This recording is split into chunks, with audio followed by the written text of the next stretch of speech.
प्रिय विद्यार्थी, आपके सामने डाइजेस्टिव सिस्टम से रिलेटेड एक कैप्सूल वीडियो लेकर हम आए हैं। इस वीडियो में आप देखिएगा कि डाइजेशन हम किसका करते हैं। तो सबसे पहली बात आप जान लीजिए कि डाइजेशन जो होता है वो मात्र तीन पोषक तत्व का होता है। वह है कार्बोहाइड्रेट, प्रोटीन और फैट। खनिज लवण और विटामिन हम सिंपलेस्ट रूप में लेते ही हैं, उसका पाचन नहीं होता। ये आणविक रूप में हम लोग लेते हैं, इसका पाचन नहीं होता, बल्कि यह हमारे शरीर में सीधे अवशोषित हो जाता है।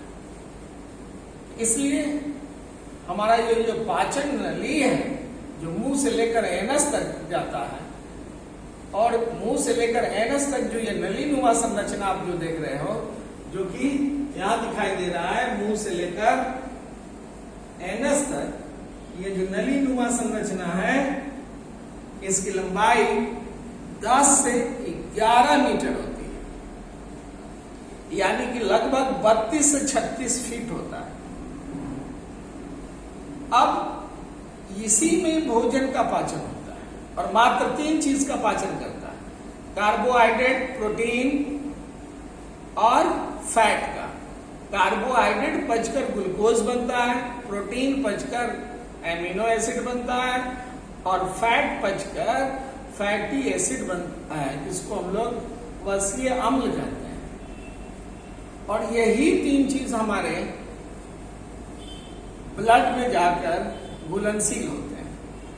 कार्बोहाइड्रेट का घुलनशील, कार्बोहाइड्रेट घुलनशील नहीं होता, लेकिन कार्बोहाइड्रेट जब पचकर ग्लूकोज बन जाएगा तो वह रक्त में घुल जाएगा।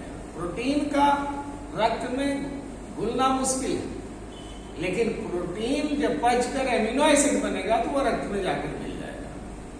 उसी तरह से फैट नहीं मिलेगा ब्लड में। फैट जब तक पचकर फैटी एसिड नहीं बनेगा तब तक नहीं मिलेगा।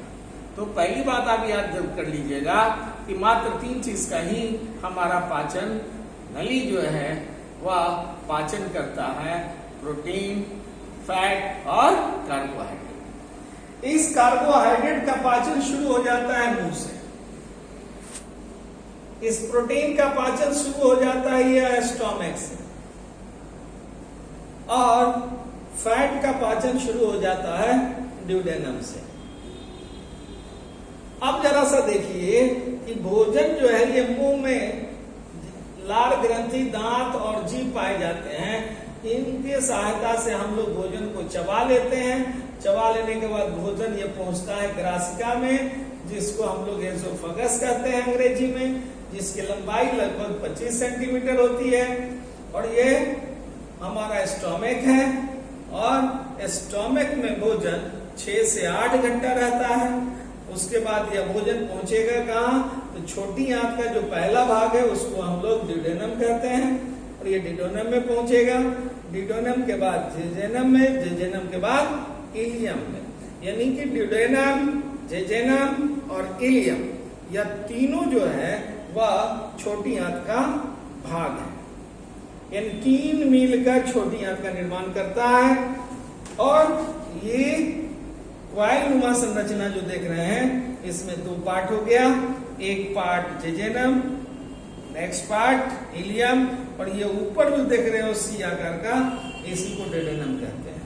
यानी कि छोटी आंत यहां से शुरू हो रहा है और यहां जाके खत्म हो रहा है। जहां छोटी आंत खत्म होता है वहां से बड़ी आंत शुरू हो जाता है। और ये बड़ी आंत में भोजन का पाचन नहीं होता, बल्कि इसमें जल का अवशोषण होता है। भोजन का कंप्लीट पाचन इसी छोटी आंत में हो जाता है। अब अपचा भोजन और जल पहुंचा हमारे बड़ी आंत में। बड़ी आंत में जल का अवशोषण हो गया, और जो अपचा भोजन था वह रेक्टम में मल में बदल गया, और ये मल द्वार के द्वारा बाहर निकल जाता है। 2 क्वेश्चन हमने उसमें डाला है। इस क्वेश्चन को आप लोग ध्यान से देख लीजिए। पहला क्वेश्चन है भोजन का पाचन आहार नाल में कहाँ नहीं होता? तो दो जगह हमारा भोजन का पाचन नहीं होता है, एक एजोफागस जिसको ग्रासिका कहते हैं और दूसरा लार्ज इंटेस्टाइन। इसलिए इसका सही आंसर जो हो जाएगा वह बड़ी आंत हो जाएगी, क्योंकि बड़ी आंत में भोजन का पाचन नहीं होता, केवल जल का अवशोषण होता है।